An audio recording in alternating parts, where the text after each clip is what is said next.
In this first unit, we're going to cover a couple different topics. We're going to start by giving you a little bit of background about Active Directory. This should be a review of Active Directory from what you've learned in the previous course.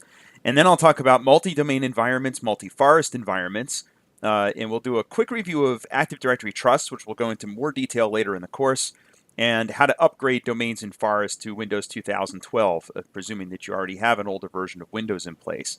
So we'll talk about that in this first unit. This will kind of be a brief introduction to some of the Active Directory topics that we'll cover in this course. And of course, later on in the course, we're going to talk about some other topics with Windows 2012 Server, including disaster recovery, advanced DNS and DHCP, advanced load balancing and clustering, and fail high availability with failover and things like that. So we'll get into that later on in the course, and then we'll circle back around to Active Directory just a little bit at the end of the course. So that's our basic plan here. So let's go ahead and get started here with our quick review of Active Directory. So Active Directory is a server role in Windows 2012. In the previous course, we talked about a bunch of these different server roles, and we'll be talking about the server roles again in this course, but some of the more advanced settings that we can use. Active Directory will be the bulk of this course. In the entire first half of this course, we cover Active Directory. There's a lot of features and functionality in Active Directory that are a bit more advanced, and it's one of the harder roles in Windows Server to configure and maintain, and it's also one of the more crucial roles for most networks because it's what handles a lot of our network operating system functionality. So in Active Directory environment, it gives us a couple benefits. We have centralized authentication, authorization, and network policy management. What does that mean? Well, with centralized authentication, that means we have one central source of truth for all login information for our network. So we can manage that from one centralized database. Now, of course, when we say it's centralized in Active Directory starting with 2008, it is a distributed database, meaning that the database that contains all the information about our network is distributed across the entire network. So there's no one single source of failure. Authorization is also one of the benefits of using Active Directory. It centralizes authentication. It works across multiple operating systems. And then network policy management. For a Windows network, Active Directory can allow you to apply policies to computers and assign permissions across the entire network, again, from our centrally managed database. So the Active Directory structure can be divided into both physical and logical components. Let's talk about the physical components first. The physical components are the actual servers and sites that we use to manage our domain. So it contains domain controllers, which are the servers that that actually handle the Active Directory functionality, and those servers are grouped into sites. Sites can have other, logical services can also be in all of these sites, but I'll talk more about the logical components in just a few minutes here. So domain controllers are responsible for storing a copy of the domain data and replicating any changes across all of the other domain controllers. That is the distributed nature of the database with Active Directory, which we'll talk about later on. They provide data search and retrieval, authentication and authorization services for users that are logging onto computers on the domain. So an AD site is a physical location in which the data centers communicate and replicate information. So Microsoft's definition of a site is one or more IP subnets connected by high-speed local area network technology. In other words, a site is basically a collection of nodes in a single IP subnet. So if you have multiple subnets, then you'll have multiple sites. Although that doesn't necessarily have to be the case, but that's how Microsoft defines it. Generally, a site is where you have different networks connected. Sites could be across WAN links and things like that as well. So a business with a branch office could be connected with a WAN link. It might have two sites, the main office and the branch office sites. My definition typically for a site is when we have a connection through some kind of a WAN link. It doesn't necessarily have to be across different subnets.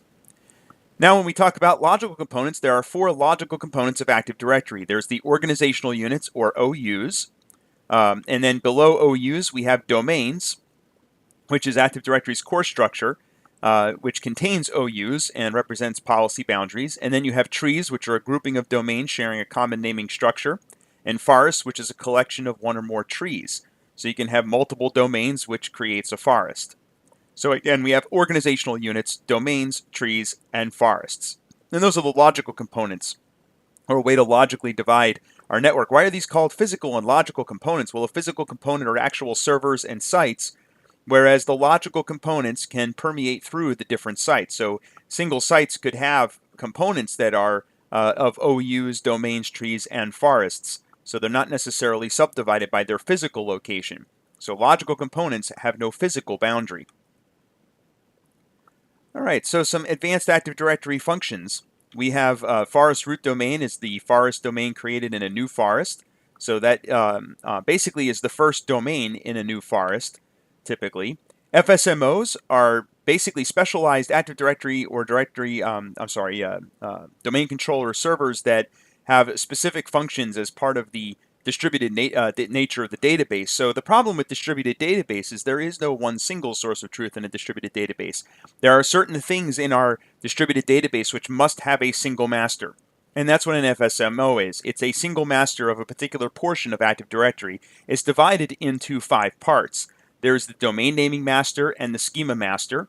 And those are forest-wide, meaning in any given forest, there can be only one domain naming master and only one schema master.